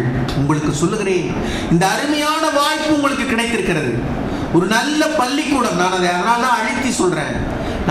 நான் நிறைய பள்ளிக்கூடங்கள் உலகம் முழுக்க பயணிச்சவன். நான் பல குழந்தைகளோடு பேசிக்கொண்டே இருக்கிற மனிதன். நான் சொல்கிறேன், 2 விதமான குழந்தைகளையும் நான் பார்த்திருக்கிறேன். கல்வி வாய்ப்பு கிடைத்த குழந்தைகளையும் பார்த்திருக்கிறேன், கல்வி வாய்ப்பு மறுக்கப்பட்ட குழந்தைகளையும் பார்த்திருக்கிறேன். அதனால் சொல்லுகிறேன், இந்த வாய்ப்பை தவற விட்டு விடாதீர்கள். காலம் கருதினும் கைகூடுங்கிறான், ஞானம் கருதினும் கைகூடும், காலம் கருதி இடத்தார் செய்கிறான் வள்ளுவர். இந்த உலகத்தையே வெற்றி கொள்ள வேண்டும் என்று நீ தீர்மானம் செய்துவிட்டால் கட்டாயமாக உன்னால் முடியும் என்று வள்ளுவன் சொல்கிறான். இந்த வாய்ப்பு உங்களுக்கு கொடுக்கப்பட்டிருக்கிறது. இந்த வாய்ப்பை நீங்கள் தவற விட்டு விடாதீர்கள். இந்த வாய்ப்பை தவற விட்டுட்டீங்கன்னா அதன் பிறகு கிடைக்காது. அன்பான குழந்தைகள், டைம் என்ன, இன்னும் எவ்வளவு நிமிஷம் பேசலாம்? டைம் என்ன, எவ்வளவு நிமிஷம்? 15 நிமிஷம் இருக்கா? அதுக்குள்ள முடிச்சிடலாம். சரி, தூக்கலாம். எவ்வளவு பேருக்கு அவர் பிடிக்கும்? எல்லாருக்கும் பிடிக்கும். அருமை. அவர்தான் மனிதர், அவர்தான் நமக்கெல்லாம் முன்னோடி. கைகள் ஒரு கடைக்கோடி கிராமத்துல, ஒரு கடற்கரை கிராமத்துல பிறந்த ஒரு எளிமையான குடும்பத்தில் பிறந்த ஒரு இளைஞன், ஒரு சிறுவன் அப்துல் கலாம். பேப்பர் போடுற, வீடு வீடுக்காக பேப்பர் போட்டார் அப்துல் கலாம். பேப்பர் போட்டு மெல்ல படிக்க தொடங்கி பேராசிரியராகி விஞ்ஞானியாகி மிகப்பெரிய விண்கலங்களை எல்லாம் ஏவிய ஒரு மகத்தான அறிவியல் விஞ்ஞானியாக உயர்ந்தார் டாக்டர் ஏபிஜே அப்துல் கலாம். அவரை கண்டுபிடிச்சு இந்த இந்திய நாட்டினுடைய ஜனாதிபதியாக உயர்த்தினார்கள். அவர் தான் நம்முடைய முன்னோடி ஏபிஜே அப்துல் கலாம். எங்க போனாலும் திருக்குறள் புக்கு கையில் எடுத்துட்டு போவார். எங்க போனாலும் ஒரு திருக்குறளை சொல்லுவார். ஒரு தமிழன், நமக்கு அதுல பெருமை. உலகம் திரும்பி பார்த்த ஒரு ஒப்பற்ற தமிழன் ஏபிஜே அப்துல் கலாம். அவர் இதே மாதிரி ஒரு விழாவுக்கு அழைச்சாங்க. அவர் எது இந்தியா என்று அவர் சொன்னார். ஒரு விழாவுக்கு அழைச்சாங்க அப்துல் கலாம். அவர் போனார். குத்துவிளக்கு ஏற்ற சொன்னாங்க. விழா தொடங்குகிறது, விளக்கேற்றி தொடங்கலாம், ஒரு குத்துவிளக்கு ஏத்துங்க அப்படின்னாங்க. உனக்கு குத்துவிளக்கு ஏத்துறாரு அப்துல் கலாம். ஏத்திட்டு நீங்க பேசுங்கய்யா அப்படின்னாங்க. பேசுகிற போது அப்துல் கலாம் சொல்றாரு, இந்த குத்துவிளக்கு இருக்கிறதே, இந்த குத்துவிளக்கு இந்துக்களினுடைய அடையாளம் இல்லையா? குத்துவிளக்கு என்பது இந்துக்களின் அடையாளம். அதை ஏற்றுவதற்காக என் கையில் கொடுத்தார்களே ஒரு கேண்டில், மெழுகுவர்த்தி, அது நம் கிறிஸ்துவ சகோதரர்களினுடைய அடையாளம். அதை ஏற்றி வைத்திருக்கிற நான் ஒரு இஸ்லாமியன், இதுதான் இந்தியா என்று சொன்னார். இதுதான் இந்தியா. இந்தியா என்பது இது வேற்றுமையில் ஒற்றுமை, அதுதான் நம்முடைய இந்தியா. நாம் பல மதம் சார்ந்தவர்களாக இருக்கலாம், பல மொழி சார்ந்தவர்களாக இருக்கலாம், யாரா வேண்டுமானா இருக்கலாம், ஆனால் எல்லாரும் ஒற்றுமையாக இருக்க வேண்டும் என்பதுதான் இந்தியா. இதுதான் அறம். என்ன அறம்? இதுதான் அறம். அருமையா அம்மையார் அவர்கள் விட்ட இடத்துல தான் நான் தொடங்குறேன். எது அறம் என்று வள்ளுவரிடத்திலே கேட்டால், மனத்துக்கள் மாசில நாதல் அனைத்து அரண் அப்படிங்கிறார். நீ என்ன செய்யலாம்? பசித்தவர்களுக்கு சாப்பாடு போடுங்க. நான் நெய்வேலியில இருந்து வரேன், எங்களுக்கு ஒரு 7-8 கிலோமீட்டர் பக்கத்திலே வடலூர் வள்ளல் பெருமான் இருக்கிறார். ஒரு 140 ஆண்டுகளுக்கு மேலாக அவர் ஏற்றிய அடுப்பு அங்கே அணையா அடுப்பாக இருந்து கொண்டே இருக்கிறது. 3 வேளை அங்க வள்ளலூருக்கு சாப்பாடு போட்டுக்கொண்டே இருக்கிறார் வள்ளல் பெருமான், வடலூர் வள்ளல் பெருமான். நீங்க படித்திருக்கலாம், உங்கள் ஆசிரியர்கள் சொல்லிக் கொடுக்கலாம். வடலூர் வள்ளல் பெருமான் அவர் ஏற்றிய அடுப்பு, அணையாத அடுப்பு எரிந்து கொண்டே இருக்கிற 140 ஆண்டுகளுக்கு மேலாக. அறம், பசித்தவர்களுக்கு சாப்பாடு போடுங்கள், அறம். காணார் கேளார் கால்முடப்பட்டோர் பேருடர் எல்லோர் பிடிநடுக்குற்றோர் யாவரும் வருகின்ற மணிமேகலை காப்பிடுறது. எல்லாரும் வாங்க, இந்தாங்க இந்த அட்சய பாத்திரத்திலிருந்து சாப்பாடு போடுறா, அறம். வள்ளுவர் சொல்றார், பகுத்து உண்டு பல்லுயிர் ஓம்புதல். அந்த குறள் தெரியலப்பா? பகுத்துண்டு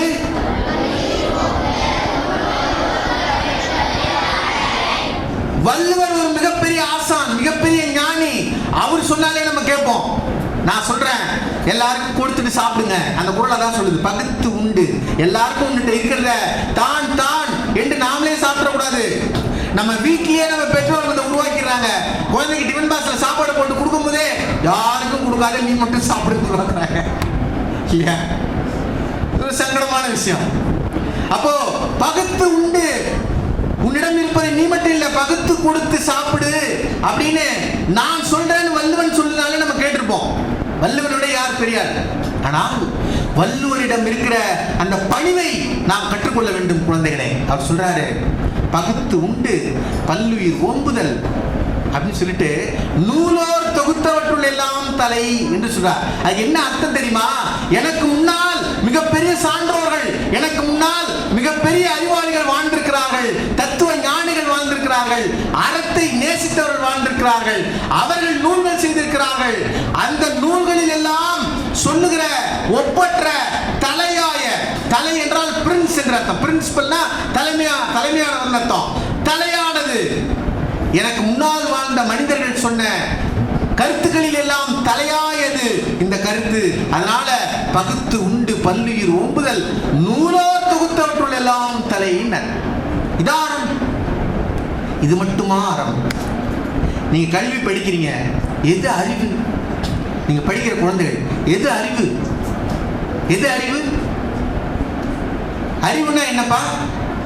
நல்ல பிரைட்டா இருக்கணும், நிறைய படிச்சிருக்கணும், நல்ல ஆற்றலோடு இருக்கணும், நிறைய விஷயங்கள் தெரிஞ்சிருக்கணும் அப்படின்னு நான் போய் சொன்ன வள்ளுவர்கிட்ட. வள்ளுவர் கேட்கிறாரு, இந்த மாதிரி நான் நாளை காலையில இந்த பேராசிரியர் அன்னுசாமி ஸ்கூல்ல பேச போறாங்கய்யா, அறம் அறிவுலாம் பேச போறேன் அப்படின்னா வள்ளுவர் கேட்டாரு, அறிவுனா என்ன அப்படின்னு கேட்டாரு. நான் சொன்னேன், நான் வந்து 25 நூல்கள் எழுதியிருக்கேன், 30 விருதுகள் வாங்கியிருக்கேன், உலக இலக்கியம் எல்லாம் படிச்சிருக்கேன், 2 PhD பண்ணியிருக்கேன், நான் அறிவாளி தானே? இல்லைன்னார் வள்ளுவர். என்ன சொன்னாரு? தம்பி அதெல்லாம் இல்லடா, அது அறிவு இல்லடா. அப்ப எதுங்க அறிவு என்று நான் வள்ளுவரிடத்தில் கேட்டேன். அவர் சொன்னார், அறிவினான் ஆகுவது உண்டோ பிரிதின் நோய் தன்னோய் போல் போற்றாங்கடையினர். இதான் அறிவுங்கிறது. இதுக்கு என்ன அர்த்தம் தெரியுமா குழந்தைகளே? இந்த குறளுக்கு என்ன அர்த்தம் தெரியுமா? ஒத்தது அறிவான் உயிர் வாழ்வான், மற்றையார் செத்தார்கள் வைக்கப்படுங்கிற. எவன் ஒருவன் தனக்கு அருகில் இருக்கிற மனிதனோடு, தன்னோடு வாழ்கிற மனிதனுடைய இன்ப துன்பங்களை புரிந்து கொள்ளுகிறானோ, அவனுடைய துக்கத்தை எவன் ஒருவன் புரிந்து கொண்டு அதில் பங்கேற்கிறானோ, அவனுக்கு உதவி செய்கிறானோ, அவனே அறிவாளிங்கிற. அறிவினான் ஆகுவதுண்டோ பிரிதின் நோய் தன்னோய் போல் போற்றா கடைங்கிற. இந்த தேசத்திற்காக உழைத்தார்களே, இந்த தேசத்தை சுதந்திரம் அடைந்த பிறகு இப்படி கட்டி எழுப்பினார்களே, நேரு போன்றவர்கள், காமராசர் போன்றவர்கள் இந்த தேசத்தை கட்டி எழுப்பினார்களே, மௌலானா அபுல் கலாம் ஆசாத் போன்றவர்கள், அல்லது நம்முடைய APJ அப்துல் கலாம் போன்றவர்கள், GT நாயுடு போன்றவர்கள் இந்த தேசத்தை கட்டி எழுப்பினார்களே, அவர்கள் கண்ட கனவு அதெல்லாம் எதற்கு என்றால், உங்களை போன்ற குழந்தைகள் நலம் பெற வேண்டும் என்பதற்காக, வாழ வேண்டும் என்பதற்காக. இதுதான் அறிவுங்கிறது. தனக்கு என்று வாழ்வதல்ல அறிவு. தனக்கு தன்னுடைய அறிவை ஷார்ப்பா வச்சுக்கிறது அல்ல அறிவு. பிறருக்காக வாழ்வதுதான் அறிவுங்கிறார். அந்த பிறருக்காக வாழ்வதற்கு இல்லையா, அதான் அறம்ங்கிறார் வள்ளுவர். அதான் அறம். பிறருக்காக உன்னுடைய வாழ்க்கையை எவன் ஒருவன் வைத்துக் கொள்ளுகிறானோ அதுதான் அறம். அதுவே அறம். அப்ப இந்த மனசு எப்படி இருக்கணும்னா தூய்மையாக இருக்க வேண்டும். மனசு தூய்மையா இருக்க வேண்டும். மறுபடியும் ஒரு கேள்வியை கேட்டு நான் என் உரையை நிறைவு செய்ய போறேன். ஒரு பயிற்சியாளர் வந்தாரு, இது மாதிரி ஒரு பள்ளிக்கு ஒரு பயிற்சியாளர் வந்தாரு. 4 கண்ணாடி ஜார் வச்சிருந்தார். அன்பான குழந்தைகள், யார் இதுல அருமையா பதில் சொல்ல போறீங்கன்னு பார்க்க போறேன். கவனிங்க. 4 ஜார் வச்சிருந்தார். இப்ப இந்த கண்ணாடி டம்ளர் இருக்க மாதிரி பெரிய பெரிய ஜார், சரியா? 4 ஜார். ஒண்ணுல மணல் இருந்தது, இன்னொன்னு தண்ணி இருந்தது, இன்னொன்னு சின்ன சின்ன கற்கள் இருந்தது, இன்னொன்னு பெரிய கூழாங்கல் இருந்தது. சரிதானே? என்னென்ன இருந்தது?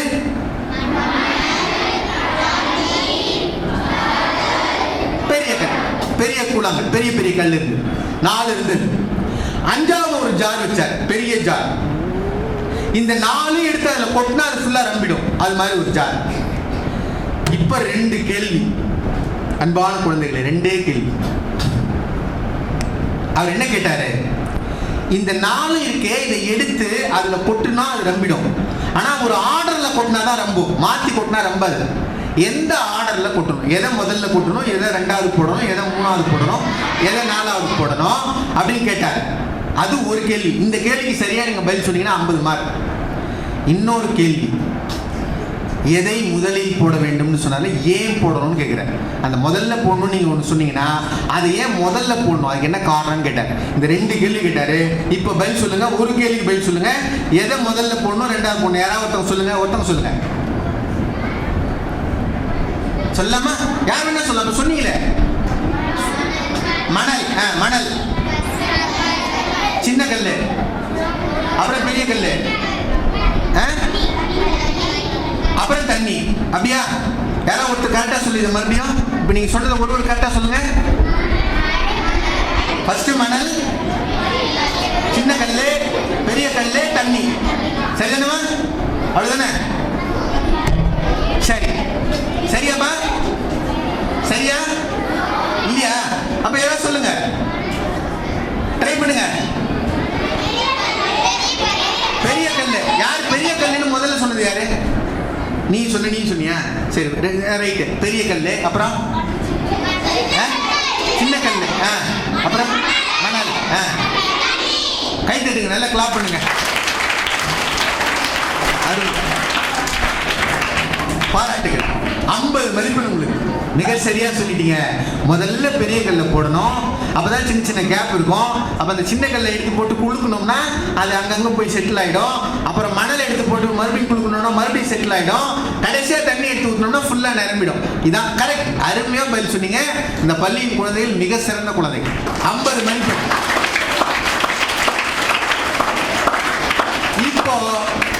இப்போ அடுத்த 2வது கேள்வி என்ன கேட்டாரு? பெரிய கல்லை போடணும். நல்ல, ஏன் முதலில் பெரிய கல்லை போட வேண்டும்?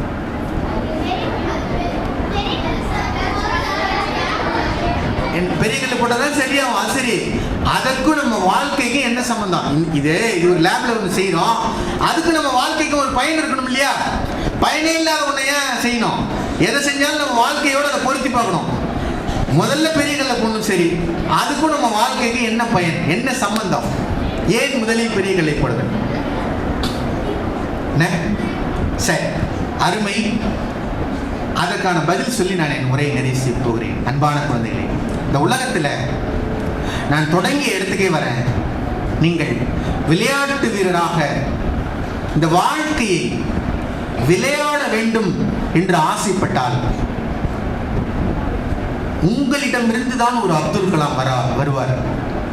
உங்களிடம் இருந்துதான் ஒரு ஜே கிருஷ்ணமூர்த்தி வருவார். நோ தைசெல்ஃப், உன்னையே நீ எண்ணிப்பார் என்று 2000 ஆண்டுகளுக்கு முன்னால் சாக்ரட்டிஸ் என்ற தத்துவஞானி நோ தைசெல்ஃப் என்று சொன்னார். உன்னையே நீ எண்ணிப்பார் என்று சொன்னார். அதை வள்ளுவர் அங்கிருந்து வாங்கி இவர் பதிவு செய்கிறாரு. எப்பொருள் யார் யார் வாய் கேட்பினும் அப்பொருள் மெய்பொருள் காண்பதறிவுங்கிறது. பாருங்க, அப்போ வாட்ஸ்அப் இல்லை, கூகுள் இல்லை, எதுவுமே இல்லை. ஆனால் எங்கோ ஒரு கிரேக்க தத்துவ ஞானி சொன்ன அந்த உண்மையை அவருக்கு பின்னால் வாழ்ந்த வள்ளுவர் அதை பிடிச்சி பதிவு செய்தார். எவ்வளவு பெரிய விஷயம் பாருங்க. அன்பான குழந்தைகளே, நீங்கள் தான் முடிவு செய்ய வேண்டும். உங்களிடம் இருந்துதான் ஒரு அப்துல் கலாமோ அல்லது ஒரு தோனியோ அல்லது ஒரு விராட் கோலியோ அல்லது செஸ் சாம்பியன் இருக்காரே குற்றாலீஸ்வரன் போன்றவர்களோ இன்னும் எத்தனை பேர் வேண்டுமானாலும் உங்களிடம் இருந்துதான் வர வேண்டும். அந்த விளையாட்டு வீரர்களாக நீங்கள் தான் இருக்க போகிறீர்கள். அதை நீங்க தான் முடிவு செய்யணும். அப்போ ஏன் சார் முதல் கல்லம் சொன்னா, இந்த வரலாற்றுல மிகப்பெரிய நீண்ட வரலாறு இருக்கிறது.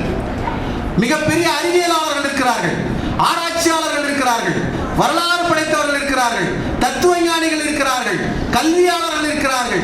எவ்வளவோ பேர் இருக்காங்க. அவங்கள பத்திலாம் நம்ம படிச்சுட்டு இருக்கோம். அந்த 1% இந்த வாழ்க்கையை நான் வாழ்ந்து காட்டுவேன் அப்படின்னு விளையாட்டு களத்தில் இறங்கினா பாருங்க, அந்த 1% அவர்கள் தான் வரலாறாகிறார்கள். நீங்கள் அப்படி வரலாறாக வேண்டும் என்று விரும்பினால், இல்ல வெறுமனே பார்வையாளராக இருந்துட்டு போனா, இப்ப என்னோட தாத்தா பேரு, நம்ம தாத்தா பேரு, பாட்டி பேரு யாருக்கு தெரியும்? யாருக்கும் தெரியாது. ஏன்? அவங்க வீட்டுக்குள்ளே வாழ்ந்து வீட்டுக்கு நமக்காகவே இறந்து போனாங்க. ஆனால் காந்தி என்கிற ஒரு தாத்தாவை உலகத்துக்கே தெரியுது. ஏன்? அவர் வீட்டுக்காக வாழாம நாட்டுக்காக வாழ்ந்தார். அதான் வாழ்க்கை. அந்த 1% மனிதர்கள் அவர்கள். தங்களுக்காக வாழாமல் பிறருக்காக வாழ்கிறவர்கள், ஒரு பெரும் சாதனையாளர்கள், ஒரு எந்த துறையிலும் சாதனை படைக்க வேண்டும் என்று நினைப்பவர்கள். அன்பான குழந்தைகளே, எழுதி வைத்துக் கொள்ளுங்கள். ஏன் பெரிய கல்லை போட வேண்டும் என்றால், நம்முடைய வாழ்க்கையில நம்ம நிறைய திட்டமிடுவோம். நம்ம வாழ்க்கையில ஒரு லட்சியத்தை நம்ம திட்டமிடுவோம். நாம் பலமுறை சொல்வதை போல, நீங்கள் உங்கள் வாழ்க்கையில என்னவாக வரப்போகிறீர்களோ அதை ஒண்ணுன்னு போட்டு முதல்ல எழுதி வச்சிருங்க. அதன் பிறகு நீங்க என்ன வேணா எழுதிக்கோங்க. அந்த ஒண்ணுன்னு போட்டு எழுதினீங்கல்ல, அதான் பெரிய கல். அதான் பெரிய கல். நம் வாழ்க்கையில நாமும் சாதனையாளர்களுக்கும் சாதாரண மனிதனுக்கும் என்ன வித்தியாசம் தெரியுமா? அவன் ஒரு பகத்சிங் இருக்கிறான்னா, இந்த நாட்டினுடைய சுதந்திரத்துக்காக நான் போராடி கொண்டே இருப்பேன் நினைச்சா பாருங்க, அதான் வாழ்க்கை. அவனுடைய வாழ்க்கையில் அதை செய்து கொண்டே இருந்தான். ஒரு டாக்டர் அப்துல் கலாம், ஒரு ஏபிஜே அப்துல் கலாம், ஒரு அணு விஞ்ஞானியாக, ஒரு விஞ்ஞானியாக, ஒரு விண்கல நாயகனாக தூங்க விடாமல் செய்வதே கனவுனார். நீ தூங்கும் போது வருவதல்ல கனவு, உன்னை தூங்க விடாமல் செய்வதே கனவுனார்ல. அப்படி ஒரு கனவை எழுப்புவர ஒரு மனிதனாக அவர்கள் உருவானதற்கு காரணம் என்னன்னா, அந்த பெரிய கல்லை முதலில் போடுங்க நாங்க பாருங்க. அதுதான் அவர்களுக்கும் நமக்கும் உள்ள வித்தியாசம். நாம தினம் தினம் வாழ்க்கையில எதையோ செஞ்சு சின்ன சின்ன விஷயங்களில், சின்ன சின்ன சந்தோஷங்களில் நம் வாழ்க்கையை தொலைச்சிடறோம். சினிமா போறது, டிவி பார்க்கறது, செல்லு பார்க்கறது, விளையாடுறது, அரட்டை அடிக்கிறதுன்னு நம்முடைய வாழ்க்கையில நம்முடைய நேரங்களை சின்ன சின்ன சந்தோஷங்களை செலவிட்டு கொண்டே இருக்கிறோம். நாம் வைத்திருந்த இலக்கை நாளைக்கு பார்த்துக்கலாம், நாளைக்கு பார்த்துக்கலாம், நாளைக்கு பார்த்துக்கலாம், அடுத்த வருஷம் பார்த்துக்கலாம் தள்ளி போட்டு கொண்டே போகிறோம். கடைசி வரை அந்த பெரிய கல் நம் வாழ்க்கையில போடாமலே போயிடுறோம். ஆனால் சாதாரண மனிதர்கள் வெற்றி பெறுவதே இல்லை. ஆனால் சரித்திரம் படைக்க நினைப்பவர்கள், சாதனையாளர்களாக வர வேண்டும் என்று நினைப்பவர்கள் பெரிய கல்லை முதலில் போட்டுக்கொண்டே இருக்கிறார்கள். அவங்க தினம் தினம் அதற்காக உழைக்கிறாங்க, தினம் தினம் அதற்காக உழைக்கிறாங்க. அந்த அந்த இலக்கையே அவர்கள் கனவு காண்கிறார்கள். அது எப்படி கனவு காண்கிறார்கள் என்றால், பீலே என்கிற ஒரு ஃபுட்பால் பிளேயர் இருந்தார் பிரேசில்ல. பீலே என்கிற ஒரு விளையாட்டு வீரர், அவர் மிகப்பெரிய ஃபுட்பால் பிளேயர். அவர் தான் ஃபுட்பாலினுடைய கடவுள்னு சொல்றாங்க. பீலேவை தான். வெறும் 17 வயசு தான் அவருக்கு. ஃபுட்பால் மேட்ச் நடக்குது, வேர்ல்டு கப் நடக்குது. ஆஃப் போய்கிட்டே இருக்கு, ஜெயிக்கவே இல்லை. அவங்க 2 கோல் அடிச்சிட்டாங்க. எதிரில் ஸ்பெயின் நினைக்கிறேன், 2 கோல் அடிச்சிட்டாங்க. இவர் என்ன பண்றதுன்னு தெரியல. உடனே இவரோட கோச் என்ன பண்றாரு, இந்த 17 வயதே நிரம்பிய பீலேவை உள்ள இறக்கி விடுறாரு. ஃபுட்பால்ல விளையாடு போ அப்படின்னு சொல்றாரு. அவர் இறங்கி விளையாடுறாரு. நான் எப்படி விளையாடுவாங்கிறார். இல்ல நீ விளையாடு, எதிரில் மிகப்பெரிய மூத்த அனுபவம் வாய்ந்த விளையாட்டு வீரர்கள், நான் எப்படி போய் விளையாடுறதுன்னு வெறும் 17 வயது நிரம்பிய அந்த இளைஞன் கேட்கிற போது அந்த கோச் சொன்னார், இல்ல நீ இறங்கி விளையாடு அப்படின்னாரு. இறக்கி விட்டார். இறங்கி அடிச்சார் பாருங்க, 2 கோல் இவர் தான் அடிக்கிறார். அடுத்த 3ஆவது கோல் அடிக்கிறார். வேர்ல்டு கப் பிரேசிலுக்கு கிடைக்கிறது. அந்த நாட்டில் பிரேசிலுக்கு 3 கோல் இவராலே கிடைக்குது. வெற்றி பெற்று விடுகிறார். உடனே எல்லாம் அவரை பேட்டி எடுக்கிறாங்க, எப்படி இந்த அதிசயம் நிகழ்ந்தது. அப்போ பீலே சொன்னார், நான் வெற்றி பெற்றதுக்கு காரணம் என்னுடைய கோச், என்னுடைய ஆசிரியர்னு சொன்னார். என்ன, நான் ஆசிரியர்கிட்ட கேட்டேன், எனக்கு எதிரில் விளையாடுறவங்க எல்லாம் அனுபவசாலியான விளையாட்டு வீரர்கள், நான் எப்படி இறங்கி விளையாடுறதுன்னு கேட்டேன். அப்ப அவர் சொன்னார், உன்னிடம் இருக்கிற ஆர்வம் இருக்கிறதே, அந்த ஆர்வம் எதிரில் இருக்கிற அனுபவசாலிகளை கூட திணறடிக்கும், நீ இறங்கி விளையாடுனாரு. அதனால நான் இறங்கி விளையாண்டேன். ஃபுட்பால்னா எனக்கு அவ்வளவு ஆர்வம், அந்த இளமை துள்ளலோடு நான் விளையாண்டேன், ஆர்வத்தோடு விளையாடினேன். தூங்குற போதும் ஃபுட்பால் மேட்ச் தான் எனக்கு ஞாபகம் வரும். நான் புக் எடுத்து படிச்சேன்னா ஃபுட்பாலை பத்தி படிப்பேன், ஏதாவது திரைப்படம் பார்த்தேன்னா ஃபுட்பால் பத்தி பார்ப்பேன், ஏதாவது கேட்டேன்னா ஃபுட்பால் பத்தியே கேட்பேங்கிறார். அவர் உலகத்தின் உயர்ந்த உன்னதமான வீரராக உருவானார். எவ்வளவு உயர்ந்தமான வீரர் தெரியுங்களா, உன்னதமான வீரர் தெரியுங்களா? 2 நாட்டுக்கு இடையில சண்டை நடந்தது. இப்ப நடக்குது பாருங்க சண்டை, ரஷ்யாவுக்கு, உக்ரைனுக்கு, பாலஸ்தீனம் எல்லாத்துலயும் சண்டை சண்டை சண்டை சண்டை. மனிதன் இன்னும் நாகரிகமே அடையவில்லை என்பதற்கு காரணம் இந்த போர். வள்ளுவர் சொன்ன அறம், அறிவு எதுவுமே இந்த உலகத்துக்கு பொருந்தல என்பதற்கு இவர்கள் எல்லாம் சான்று, இந்த போராடுகிறவர்கள் சான்று. அப்போ 2 நாட்டுக்கு இடையில அப்ப சண்டை நடக்குது. அவர்கள் அறிவிக்கிறாங்க, நாளைக்கு பீலே ஃபுட்பால் மேட்ச் விளையாடுறாரு, அவருடைய மேட்ச் நடக்கிற வரைக்கும் நம்ம 2 நாடும் போரை நிறுத்தி வைப்போம், அந்த மேட்ச் முடிஞ்சதுக்கு அப்புறமா போரிடுவோம். வரலாறு. அப்படின்னா எவ்வளவு பெரிய வீரராக பீலே இருந்திருப்பார் என்று யோசித்து பாருங்க. அன்பான குழந்தைகளே, பெரிய கல்லை முதலில் போடுங்கள். பெரிய கல்லை முதலில் போடுங்கள். இதுதான் வாழ்க்கை. ஒரே ஒரு நூலை உங்களுடைய வாழ்க்கை வழிகாட்டியாக எடுத்துக்கொள்ளுங்கள். அந்த நூல் ஒப்பற்ற நூல் திருக்குறள். வள்ளுவன் எழுதிய இந்த திருக்குறளை உங்கள் வாழ்வியல் வழிகாட்டியாக எடுத்துக்கொள்ளுங்கள். எந்த நேரத்தில் உங்களுக்கு சந்தேகம் ஏற்பட்டாலும் அந்த நூலை பிரட்டுங்கள். அது உங்களுக்கு பதில் சொல்லிக் கொண்டே இருக்கிறது. உங்களுக்கு ஒரு வழிகாட்டி கொண்டே இருக்கும். உங்கள் வாழ்க்கையில் நீங்கள் என்ன நினைக்கிறீர்களோ அந்த உயரத்தை எட்டி பிடிப்பதற்கு இந்த திருக்குறள் என்கிற ஒரு ஒப்பற்ற நூலே காரணமாக இருக்கும் என்று சொல்லி, அன்பான குழந்தைகளே, இந்த தேசத்தை மறந்து விடாதீர்கள். இந்த தேசம் இவ்வளவு நமக்கு கொடுத்திருக்கிறது. இந்த தேசத்துக்கு நீங்கள் எதையேனும் திருப்பி கொடுத்து விட்டு போங்கள். அதுதான் வாழ்வியல் அறம். மாணவர்களாகிய உங்களுக்கு ஒரே அறம்தான். நன்றாக படியுங்கள், நன்றாக படியுங்கள். லெனின் ரஷ்யாவினுடைய அதிபரான பிறகு, புரட்சி வென்றெடுத்த பிறகு, ஒரு தேசத்து ஒரு வீரனாக, ஒரு தலைவரான பிறகு இப்படி ஒரு பள்ளிக்கூடத்துக்கு போறார். அங்க இருக்கிற மாணவர்கள் கேட்கிறாங்க, நாங்கள் என்ன செய்ய வேண்டும் இந்த தேசத்துக்குன்னு கேட்டாங்க. லெனின் சொன்னார், படியுங்கள் என்று சொன்னார். மறுபடியும் இன்னொரு மாணவன் எழுந்து கேட்டார், நாங்கள் என்ன செய்ய வேண்டும் என்று. படியுங்கள் என்று சொன்னார். மறுபடியும் மூன்றாவது முறை என்று கேட்கிற போது அவர் சொன்னார், மீண்டும் மீண்டும் படியுங்கள் என்று சொன்னார்.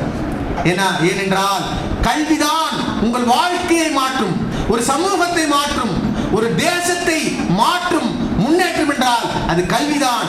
மாணவ செல்வங்களாகிய உங்களுக்கு இந்த கல்விதான் அடிப்படை ஆதாரம் என்று சொல்லி, நாளை வரலாறு உங்களை சார்ந்ததாக இருக்க வேண்டும். இந்த பள்ளியில் படித்த பிள்ளைகள் இவ்வளவு சாதனைகளை படித்தவர்களாக வந்திருக்கிறார்கள் என்று வரலாறு உங்களை பேச வேண்டும். ஆக்கம் உங்கள் வீடுகளை தேடி, இந்த பள்ளியை தேடி வர வேண்டும் என்று நெஞ்சார வாழ்த்தி என் உரைக்கு திரையிடுகிறேன். நன்றி, வணக்கம்.